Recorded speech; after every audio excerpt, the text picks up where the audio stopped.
Mark సువార్త 8వ అధ్యాయము 36, 37 వచనాల్లో ఈ విధంగా రాయబడి ఉన్నది. ఒకడు సర్వలోకము సంపాదించుకొని తన ప్రాణమును పోగొట్టుకొనుట వానికి ఏమి ప్రయోజనము? మనుష్యుడు తన ప్రాణమునకు ప్రతిగా ఏమీ ఇయ్యగలడు? 39వ కీర్తన 4వ వచనం. యెహోవా, నా అంతము ఎట్లున్నది? నా దినముల ప్రమాణము ఎంతైనది నాకు తెలుపుము. నా ఆయువు ఎంత అల్పమైనదో నేను తెలుసుకోగోరుచున్నాను. నా ఆయుష్ ఎంత ప్రభువా? నా అంతం ఏంటి ప్రభువా? నేను ఎంతకాలం బ్రతుకుతాను ప్రభా? ఈ బ్రతికేంటి నాయన నాకు తెలుపుమని ఎప్పుడైనా మనం అడుగుతామా? చాలా మార్లు ఇవి జ్ఞాపకం రావు మనకి. అయ్యా, నాకు అలాంటి జీవితం కావాలి, ఇలాంటి జీవితం కావాలి, నా వివాహం ఇలా జరగాలి, నేను ఇల్లు అలా కట్టుకోవాలి. మంచిదే, ఇవన్నీ భూమి మీద ఉన్నప్పుడు ఇవన్నీ అవసరం కదా, మనం కలిగి ఉండాలనేది దేవుడు హృదయవాంఛ కూడా.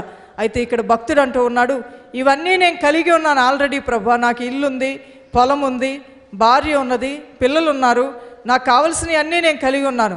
అయితే నాకు ఒకటే తెలుసు, ఇవన్నీ నాతో రావని. నా దినముల ప్రమాణము ఎంతైనది నాకు తెలుపు తండ్రి. నా ఆయువు ఎంత అల్పమైనదో నేను తెలుసుకోగోరుచున్నాను. నా జీవితం భూమి మీద ఎంత అల్పమైనదో, నీటి బుడగ వంటిదో నేను తెలుసుకోవాలనుకుంటున్నానయ్యా. నేను ఏ పాటి వ్యక్తిని నాయన? నేను వెర్రవీగిపోకుండా, నేను గర్విష్ఠుని అవ్వకుండా, నేను అహంకార హృదయం కలిగి లేకుండా భూమి మీద నేను బ్రతికేది 70 సంవత్సరాలు, అధిక బలం అంటే 80 సంవత్సరాలని గ్రహించుకొని నా జీవితాన్ని, నా మనస్సును నేను నిమ్మలపరుచుకొని, భక్తుడు ఎంతో దీన హృదయంతో అంగలారుస్తూ ప్రార్థన చేస్తూ ఉన్నాడు. దేవుని బిడ్డలారా, ఒకప్పుడు ఆదాము యొక్క ఆయుష్, ఒకప్పుడు అబ్రహాము యొక్క ఆయుష్, ఒకప్పుడు మోషే యొక్క ఆయుష్, ఒకప్పుడు కాలేబు యొక్క ఆయుష్ ఇప్పటి కాలపు ఆయుష్ కన్నా ఎంతో గొప్పగానే ఉండేది. ఆదాము యొక్క ఆయుష్ అక్కడ ఆయన 930 సంవత్సరాల వరకు బ్రతికాడు. మోషే కాలంలో ఆ ఆయుష్ కాలము దేవుడు తగ్గించాడు, 120 సంవత్సరాలు.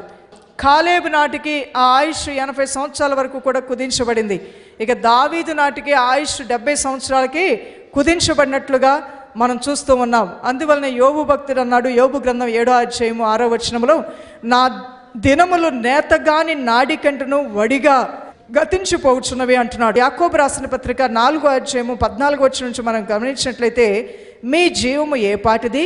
మీరు కొంతసేపు కనబడి అంతలో మాయమైపోయే ఆవిరి వంటి వారు. మన జీవం ఏ పాటిది? ఆయుష్కాలం అనేది కుదించబడుతూ అది చాలా తక్కువైపోయింది. మనం అనుకుంటాం, ఇంకా నాకు చాలా టైం ఉంది కదా అని. ఎక్కడుందండి? బర్త్డే జరుపుకున్నప్పుడల్లా కూడా పరలోకానికి ఒక స్టెప్ ముందుకు వెళ్తున్నాం. ప్రభువా, నీకు దగ్గరగా మేము రాబోతున్నాం నాయన. ఈ జీవిత యాత్రను ముగించుకొని ఆ పరదైసులో నిత్యము ఉండేటువంటి మరొక జీవితం ప్రారంభమవుతుంది. గర్భంలో ఉన్న శిశువుకి తెలియదు జన్మించిన తర్వాత మరొక క్రొత్త జీవితం ప్రారంభమవుతుందని.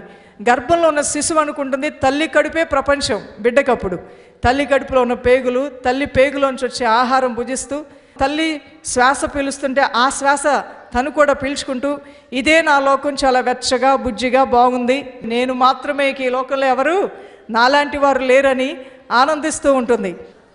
శిశువు గర్భంలో ఉన్నప్పుడు అదే ప్రపంచం.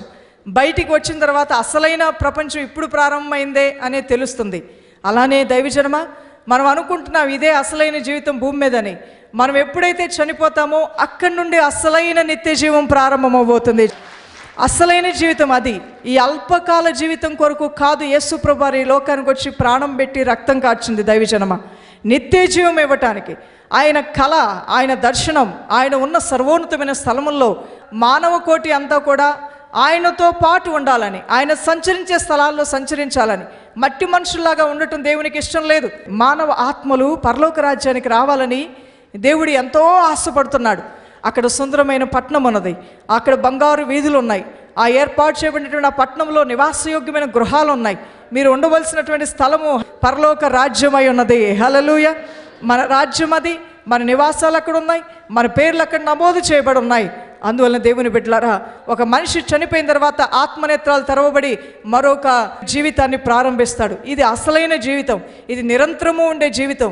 ఈ జీవితానికి మరణమే లేదు. శరీరానికి మరణం ఉంది కానీ ఆత్మకి మరణం లేదు. మరణము లేని ఆత్మ ఉన్నది కాబట్టే ఆ ఆత్మ పరలోక రాజ్యానికి వెళ్ళాలి అంటే భూమి మీద ఉండగానే భక్తితో అలంకరించుకోవాలి. ఆత్మను మంచితనముతో, మంచి స్వభావంతోనూ, ఆత్మ ఫలాలతో అలంకరించుకోవాలి. నీ యొక్క ఆత్మను ప్రార్థనతో అలంకరించుకోవాలి. అలంకరించుకోవాలి నీ ఆత్మను, ఉపవాసములతో అలంకరించుకోవాలి నీ ఆత్మను, రక్షణానందముతో అలంకరించుకోవాలి, మహిమ వస్త్రములు ధరింపజేయాలి నీ ఆత్మకు. యేసు ప్రభువు వారు అనుగ్రహించే ఆ యుద్ధోపకరణములన్నిటినీ కూడా నీ ఆత్మకు నువ్వు ధరింపజేసినప్పుడు ఈ లోక సంబంధమైన గర్జించే సింహమైన సాతాన్ని ఓడించగలుగుతావు, ముందుకి కొనసాగలుగుతావు. దైవజనమా, ఈ లోక యాత్రలో నువ్వు జయజీవితం జీవించి ముందుకు వెళ్ళాలంటే రెండు నీ జీవితానికి ప్రాముఖ్యమైనవి. ఒకటి ప్రార్థన. ప్రార్థన అనేది ఎంతో శ్రేష్టమైంది. ఈ ప్రార్థన మనకి ఒక శ్వాస లాంటిది, ఊపిరి లాంటిది. ఊపిరి ఆడకపోతే మనిషి చనిపోతాడు, ప్రార్థన చేయకపోతే ఆత్మ చనిపోతుంది. ఆత్మ చావకుండా ఉండాలి అంటే ఈ దినాల్లో సంఘాలు ఎడతెగని ప్రార్థనలో ముందు కొనసాగాలి.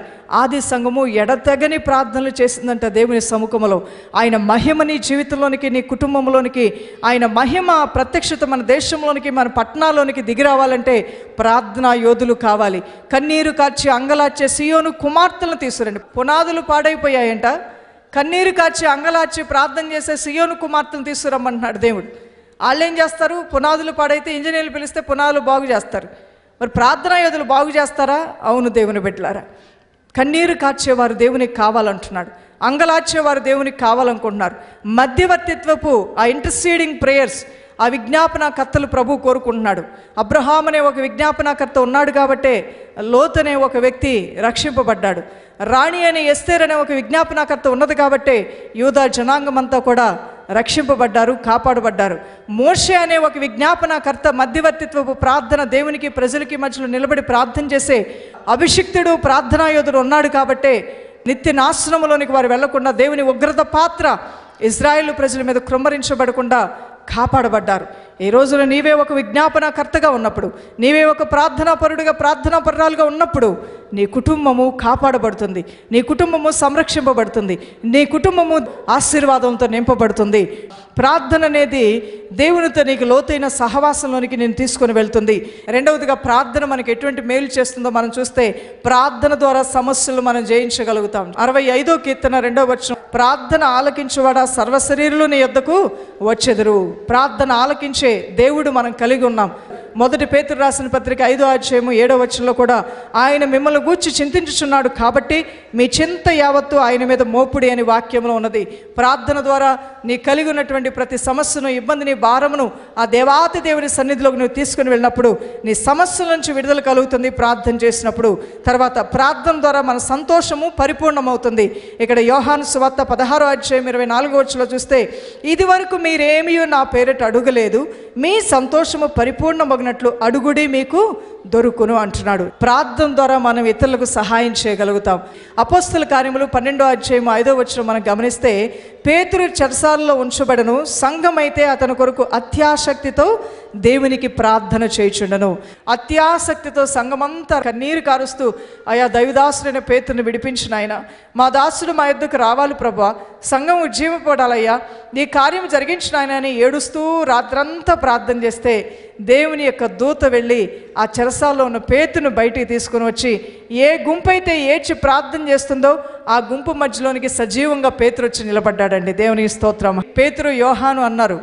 అక్కడ దారి పక్కన కాళ్ళు సరిగా లేని వ్యక్తి కూర్చొని ఉన్నప్పుడు ఏమైనా భిక్ష వేస్తారంటే వారు ఏమన్నారో తెలుసా? వెండి బంగారములు మా యొద్ద లేవు, కానీ యేసు నామములో లేచి నడవమన్నప్పుడు అతను శక్తిని పొందుకొని లేచి నడిచి గంతులు వేసినట్లుగా ఉన్నది. ఈ రోజున ప్రార్థనా శక్తి దేవుడు మనకు ఉచితంగా ఇచ్చాడు. నువ్వు ప్రార్థన చేస్తే పట్టణాలకు దీవెన కలుగుతుంది, నువ్వు ప్రార్థన చేస్తే నీ పొరుగు వారికి దీవెన కలుగుతుంది.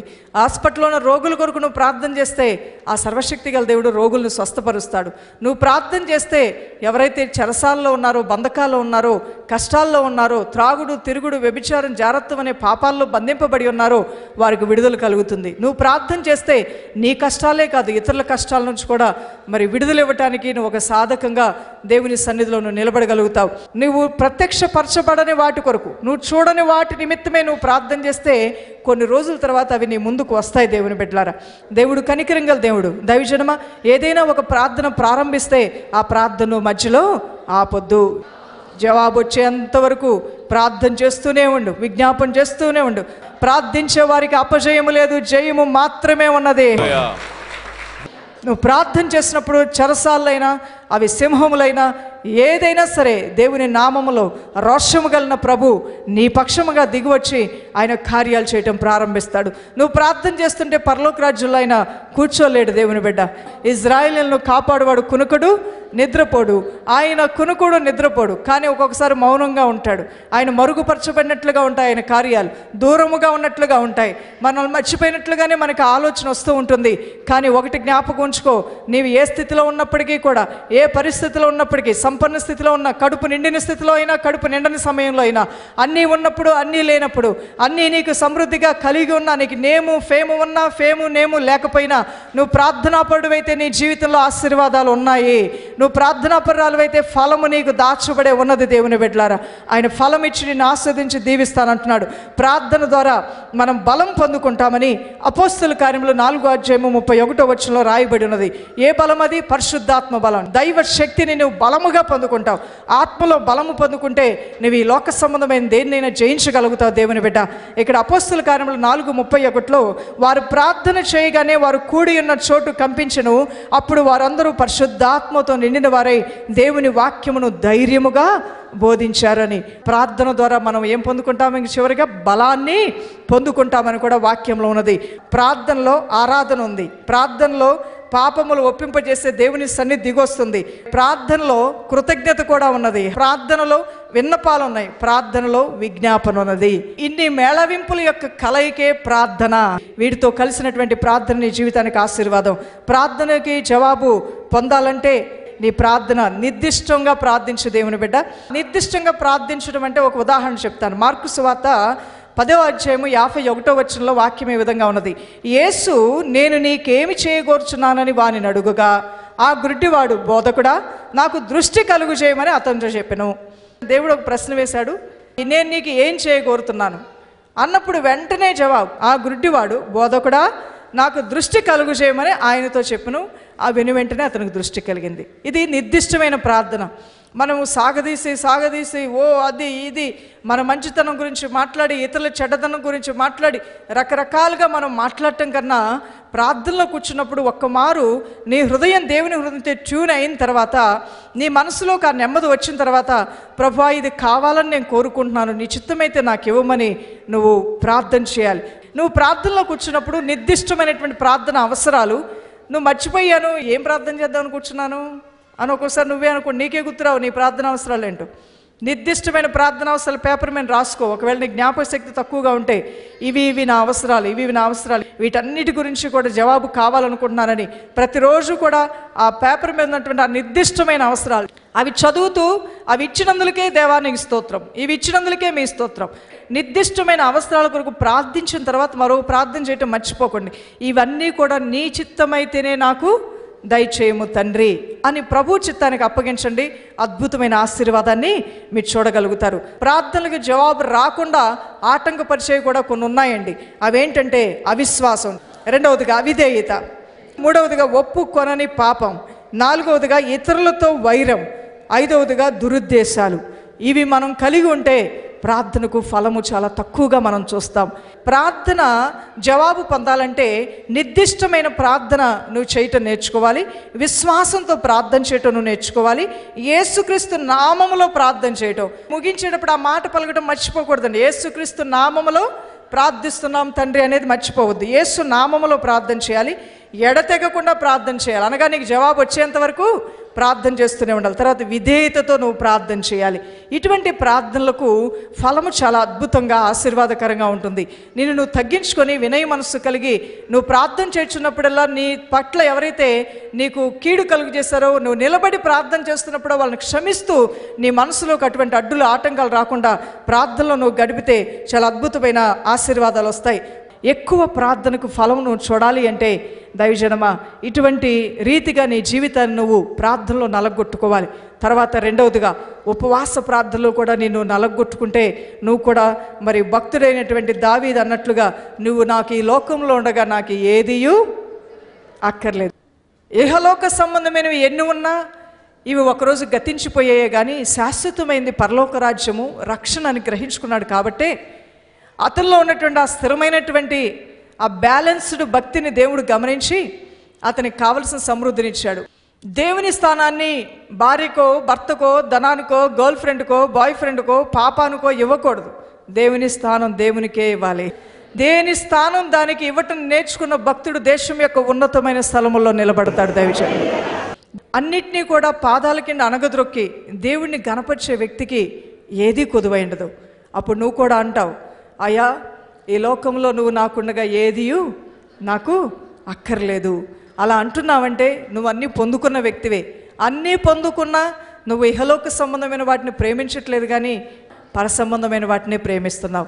ఇటువంటి ఆత్మీయ అనుభవంలోనికి బలంగా నడిపించబడాలంటే ఒకటి ప్రార్థన అనుభవం నువ్వు కలిగి ఉండాలి. రెండవదిగా ఉపవాస ప్రార్థన అనే అనుభవం నువ్వు కలిగి ఉండాలి. మూడవదిగా దివారాత్రులు దైవవాక్య పఠనం అనే అనుభవం నువ్వు కలిగి ఉంటే నీ జీవితంలో మహత్కార్యములు, మరి సర్వసమృద్ధిని, ఆశీర్వాదాలని నిశ్చయంగా నువ్వు పొందుకొని ముందుకు సాగిపోగలుగుతావు. ఈ పరిశుద్ధ వాక్కులు మన వెనుకడిలో ఆ దేవాతి దేవుడు ఆశీర్వదించి దీవించును గాక. ఆమేన్. దేవుని సన్నిధిలో మనం ప్రార్థన చేద్దాం.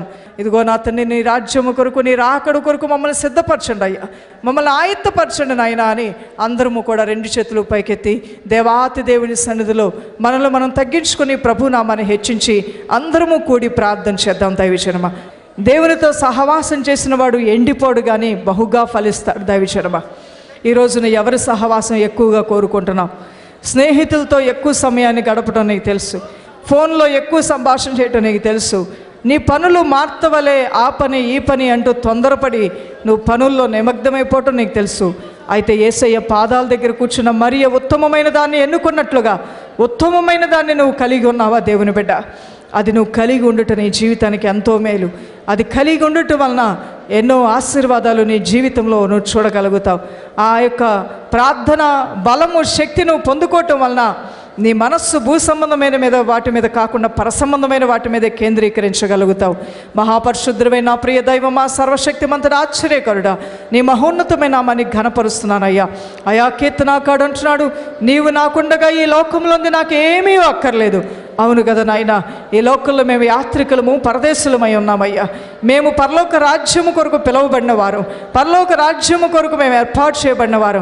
మా నివాసములు, మా పేర్లు, మా యొక్క ప్రతి కార్యము కూడా జీవగ్రంథంలో రాయబడి ఉన్నదయ్యా. మా కొరకు జీవగ్రంథాన్ని నువ్వు పెట్టావు నాయన. మా కొరకు అనేక నివాసాలు నువ్వు ఏర్పాటు చేసావు ప్రభువా. ఇదిగో మా కొరకు మహాపట్టణాన్ని నువ్వు ఏర్పాటు చేసావు నాయన. ఆ మహాపట్టణములో మేము నివసించాలని మమ్మల్ని భూమి మీద ఉండగానే నీ రాకడ కొరకు మమ్మల్ని సిద్ధపరుస్తున్నావయ్యా. భూమి మీద నా తండ్రి కష్టపడుతున్నప్పుడు ఫలమిచ్చే దేవుడు, ప్రయత్నాలని సఫలపరిచే దేవుడు, విజ్ఞాపనలు ఆలకించి మొరలు ఆలకించి చెయ్యి పట్టుకున్న దేవుడు అయ్యా. భూమి మీద మేము బ్రతికినంత కాలం మా చెయ్యి విడిచిపెట్టవయ్యా.